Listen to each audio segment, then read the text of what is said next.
विशेष सत्र महिला दिनाच्या निमित्ताने सुद्धा आयोजित होणार आहे।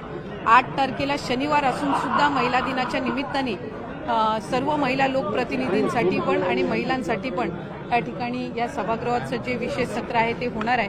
पण त्याचबरोबर सगळ्यांची लाडकी योजना म्हणजे मुख्यमंत्री माझी लाडकी बहीण योजना आणि त्याच्या फेब्रुवारी महिन्याचा जो हप्ता आहे तो आम्ही 8 मार्च महिला दिन याच्या पूर्वसंध्येला त्याला अनुसरून आम्ही त्या ठिकाणी सर्व महिलांच्या थेट खात्यामध्ये उपलब्ध करून देणार आहोत आणि साधारणपणे 5-6 तारखेपासून याची प्रक्रिया पूर्ण होईल आणि सुरू होईल आणि 8 तारखेच्या आत सर्व महिलांच्या खात्यामध्ये फेब्रुवारी महिन्याचा हप्ता हा त्या ठिकाणी उपलब्ध होणार आहे। महिला दिनाच्या पूर्वसंध्येला म्हणून आम्ही त्याचं औचित्य साधून यंदाच्या वेळेला फेब्रुवारीचा महिन्याचा जो हप्ता आहे तो आमच्या सर्व लाडक्या बहिणींच्या खात्यामध्ये जमा करत आहोत। अखेर लाडकी बहीण योजनेचा फेब्रुवारी महिन्याचा हप्ता 5 मार्च पासून वाटप केला जाणार आहे, अशी माहिती महिला व बाल विकास मंत्री अदिती तटकरे यांच्या माध्यमातून स्पष्टपणे देण्यात आली आहे।